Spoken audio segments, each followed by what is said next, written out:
Hello. तर राहुल जे म्हणतोय ते काय माझ्यासाठी नवीन नाही बरं का. चांगलं राहुलला माहिती आहे माझ्या पाठीमागं असणारा माझा नवरा आहे. पण खोचकपणे ते केव्हा पण मला अशा कमेंट करतोय माहित नाही. पण सुटता सवाल मी बोलले ना, माझं पूर्ण आयुष्य गेलंय. हे काय माझ्यासाठी नवीन नाही. लोक आमच्या नवरा बायकोच्या नात्यामध्ये एक वयाला धरून बसतात. अरे मी आयुष्य जगते, मज्जेत जगते. कळलं का? त्या तुम्हाला सासरा वाटतो, बाप वाटतो, पैशावाला वाटतो, ते नोकरदार वाटतो, म्हणून मी असं काहीतरी त्याच्या पाठी लागले असेल, घर निघाले असेल वगैरे वगैरे. असं असं काहीतरी मदतच आला बघा म्हातारा माझा. तर हे ज्याच्या त्याच्या विचारधाराला आपण नाहीच बदलू शकत. परमेश्वरानं सतबुद्ध्या का नसन दिली त्यांना? हाय का परमेश्वर? असला तर व माय मी बी त्याच आधारावर बोलले. पण माझं लग्न झालंय माझ्या नवऱ्यासंग. माझा नवरा नोकरदार नाही रे. एक सामान्य परिवारातला गरीब घराण्यातला आहे. पण झालंय कसं, जेव्हापासून मी त्याच्या आयुष्यात गेले ना, त्यांच्या परिवारात, त्यांच्या खानदानात, तेव्हापासून पूर्ण खानदान एक त्यांची दुनियाच बदलून गेली आहे. तर जेव्हा मी गायकवाड खानदानात प्रवेश केला सुनबाई म्हणून, त्यानंतर मी सुद्धा ते दिवस भोगलेत. कळलं का? आटाण्याची शॅम्पू भेटत नव्हती केस धुवायला, आणि तेव्हा लई केस होते. मला हिरोनी होते मी तेव्हा, माहितीये का? माझं लग्नच केलं होतं त्या पद्धतीनं. नात्यातला आहे. आणि माझे वडील माझ्या आईच्या चुलत्याच्या ऐकण्यात असल्यामुळं माझं लग्न तिथं करून दिलेलं आहे. आणि त्यावेळेला हागायचं कळत नव्हतं मला. लांब जायचंय का जवळच बसायचंय हागायला, मोकळ्या रानामध्ये व बाथरूम नव्हते तेव्हा. बाबा आपला लोक बघायले तर आपण थोडं आडुशाला जावं लागतंय. हे तेवढी अक्कल नव्हती होय. आणि त्याच्यामुळं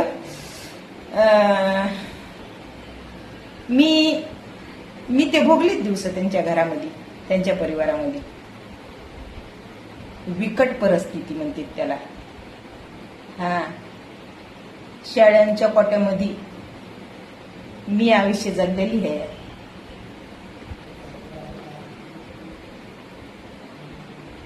तेव्हा माझ्या नवऱ्याच्या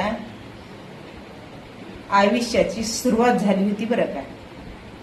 म्हणजेच आमच्या गाठी भेटी पडत नव्हत्या. लोकांना वाटतं या लहानपणी लग्न झालं तर हिच्या नवऱ्याने हिला यूज केला असेल. पण आमच्या गाठी भेटी सुद्धा नव्हत्या. मी त्यांच्या घरी राहत होते, पण माझा नवरा इकडं राहत होता मुंबईला. माझ्या वडिलाच्या नातेवाईकाच्या साह्याने. पॉकलेन ऑपरेटर आहे माझा नवरा. साहेब नाही सरकारी.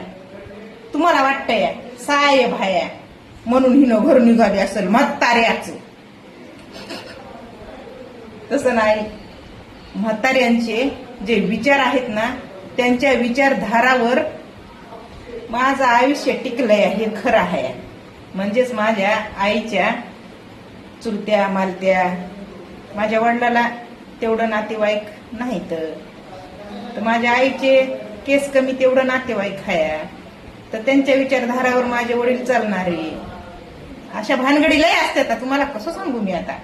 हा तर माझ्या नवऱ्याला माझ्या वडिलांनी ते लग्न जमितानाच त्यांच्यात काय झालं होतं काय नाही बोलणं, की बाबा आपले सोयरे आहेत, जुनं नातं हाया, आणि पोराला आपण तिकडं नेऊन कुठंही कामाला लावूत म्हणजे आपल्या पोरीचं चांगलं होतंय. आणि तेच केलंय माझ्या वडिलांनी.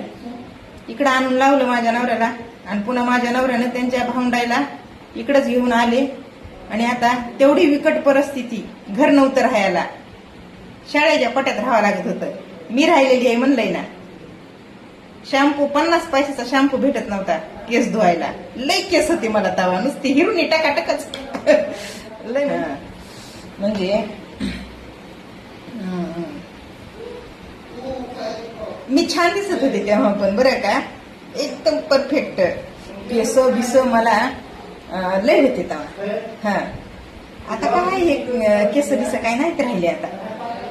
आता काय नाही, आता म्हातारपणा आलंय आणि टेन्शन जास्त वाढल्यामुळं डोक्याचे केस सुद्धा राहिले नाहीत. हा असू द्या, जाऊ द्या. पण जसं मी माझ्या नवऱ्याच्या आयुष्यात लाईफ मध्ये गेले त्या गायकवाड खानदानामध्ये, तेव्हापासूनच गायकवाड खानदानाचं एक चित्रच एकदम हाय लेवलला आलेलं आहे. हो, तुम्हाला खरं नाही वाटणार. ज्यांना माहिती आहे ना त्यांना माहिती आहे. त्यांना जे मी बोलायले ना तंतोतंत हे बरोबर वाटणार. माहित नसणारला काय आहे, पण तुम्हाला वाटतं कुणीतरी म्हणलं हाताने हलवायचं आणि पाणी गाळायचं, मग तर असल्या बाई संग लग्न कुणी करायचं नाही, लग्न करू नका कुणी. पहिली गोष्ट, माझं लग्न माझा जन्म व्हायच्या आधीच ठरविलं होतं का काय की देवानं. आणि दुसरी गोष्ट, आता तर काय मला काहीच करायचं नाही. खरं आहे का नाही, एवढा तरी विचार करायला पाहिजे रे बाबा बोलताना. तुम्ही हातात घाला, हाताना हलवा, नाही तर तुम्ही तिकडं काट्या कुपाट्या गोळा करून त्याच्यात आर बनवून त्याच्यात खुपसा, नाही तर भिताडाला बोळ पाडून खुपसा. मला काय करायचंय. पण एक स्टोलिंग, त्या प्रत्येक गोष्टीची स्टोलिंग करणं लोक काय करीत असते मग, पण कुणाची करीत नाहीत, हे का नाही. जिसका नाम गुंडी गुंडी तुटलेली लय आळशी बाई आहे व. हा फाटलाय, सगळा गाऊन फाटलाय. हा फाटलाय, पण कसं मोकळं मोकळं वाटतंय जरा, असं छान हलका हलका आहे एकदम. गरमी कशी व्हायली, त्या गरमीमुळे मी आपली टाकते अंगामध्ये, असं आहे. ते डायलॉग आणायचंच गेला आता, जाऊ द्या. तर सोडा विषय आता, बस झालं. हे असे जेव्हा लोक बोलतात ना तेव्हा मला काय वाटत ना, बरं का. हो, मला सांगा तुम्ही, एक माझं चांगुलपण असल्यामुळं मी 11 वाजली वाटतं तिथं आलं होतं फोन मध्ये. अरे बाबांनो, मी खरंच माणूस लय भारी आहे. तुम्ही ज्या व्यक्तीला, माझ्या नवऱ्याला काही समजता, त्या नवऱ्याचा संसार करून दाखवलेला आहे. आणि लहानपणापासून लय लय लय माझा जीव आहे माझ्या नवऱ्यावर. का तर मी जशी कळती झाले तसं फक्त मी माझ्या नवऱ्यालाच समजिलेला आहे. सगळ्या प्रत्येक गोष्टीमध्ये मला माझं आयुष्य माझ्या नवऱ्यातच मी बघितलेलं आहे व हा. तुम्हाला नाही पटणार आता कसं सांगायचं. तसं मला माझ्या नवऱ्यानं वागवत आले आणि तशीच मी आहे. पण थोडासा बदल आता झालाय. आता ह्या फोनामुळे, ह्या सोशल मीडियामुळं आयुष्याचं राखरांगोळ लावून घेतली आहे. आयुष्याची म्हणजे चालाकीपणा.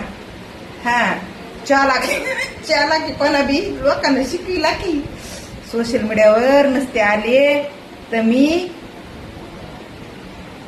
जे आयुष्य जगत आले का तेच माझ्यासोबत राहिलं असतं. पछतावा होतय मला, पश्चाताप होतय मला. मी ह्या सोशल मीडियावर का आले आणि लोकांना मला एवढं व्हायरल का केलं आणि त्या लोकांना मला व्हायरल केलं गदळ गदळ गदळ गदळ बोलून. त्याच्यामुळं मी लयच व्हायरल आहे आता गदळ बोलायला.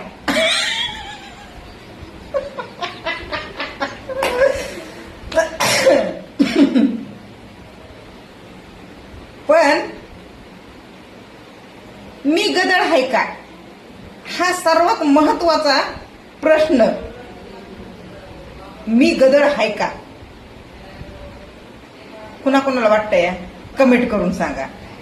पण कमेंट करण्या अगोदर तुम्हाला माझ्याबद्दलची खरी माहिती असायला पाहिजे बरं का. उगाच पळसाचं पिपळाला आणि पिपळाचं पळसाला जर जोडून कमेंट मध्ये काही भुकलाव तुमच्या आईला घोडाच. कळलं का. हा, दिसतं तसं नसतं आणि जगाला फसायला किती लागतं. हा, आता जर मी म्हणलं आय लव्ह यू जानू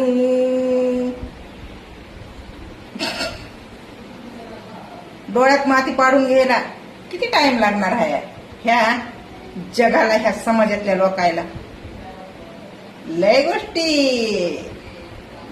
गोष्टी निराळ्या असतात ह्या आयुष्यामध्ये बरं का. तर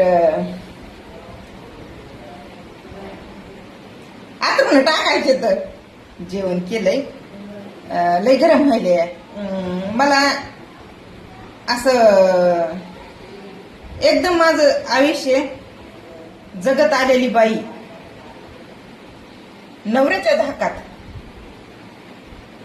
पण आता माझे मुलं मोठे झाले तर आता मी स्वतंत्र झाले आहे. त्याच्यामुळं कुठंतरी लोकांच्या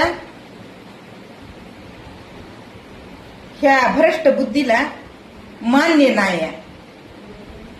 त्रास होतोय त्याला आणि मग ते मला त्रास द्यायला बघत येतात. अरे बाबांनो आता तरी जीवन जगू द्या मला, राहिलं सायलं उरल्यालं. हो, तुम्ही बी नवरे असतान की कुणाचे ना कुणाचे. तुम्ही तुमच्या बायकायला मोकार सोडलंय का. बायको नवऱ्याच्या धाकातच राहतीय. जसं जसं त्याच्या खाली म्हणत नाही, त्याच्या हाताखाली त्याच्या हाताखाली ती अशी हे होऊन जाती ना, सरळून जाती ना, तसं तसं ती धट होती, स्ट्रॉंग. आणि मग त्या नवऱ्याच्या बापाला भीत नाही, मायला भीत नाही. ए म्हातारे, ए म्हाताऱ्या, त्याच्या मायबापाला म्हणतीय. खरं सांगायचं म्हणती का नाही. सासू सासरे किती म्हातारे झाले तर मामांजी, सासूबाई, आत्या असं खरंच म्हणतात का नाही. आपल्या पोटच्या लेकराला काय म्हणतात, जाय त्या म्हाताऱ्याला बोलून आण, चहा झालाय, जाय त्या म्हाताऱ्याला हुंकून आण, म्हाताऱ्याला बोलव. अरे बाबा हे चालू जीवन आहे आपलं. असू द्या, जाऊ द्या, आता टाइम बी संपत आलाय आपला. तर माझा म्हातारा नवरा. अरे बाबा असू द्या ना, ते माझं आहे यार. मी तुम्हाला कुणाला तर गंडवत नाही, फसवत नाही, लुबाडीत नाही, लुटीत नाही, तुमचं खर्चीकरण तर करून घेत नाही. माझी हौस पूर्ण करण्यासाठी आहे का एवढी इमानदारी? म्हणणार आहे का कुणी असं? म्हातारा नवरा त्याचं उठतंय का असा प्रश्न करतात लोक.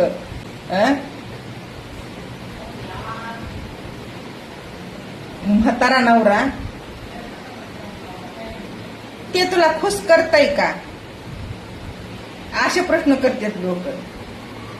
अरे जरी त्यानं नाही खुश केलं तरी आता काय राहिलं या, असं जर समजून मी घेत असले तर त्याच्यावर बी तुम्हाला अवघडा भरतय हे का नाही?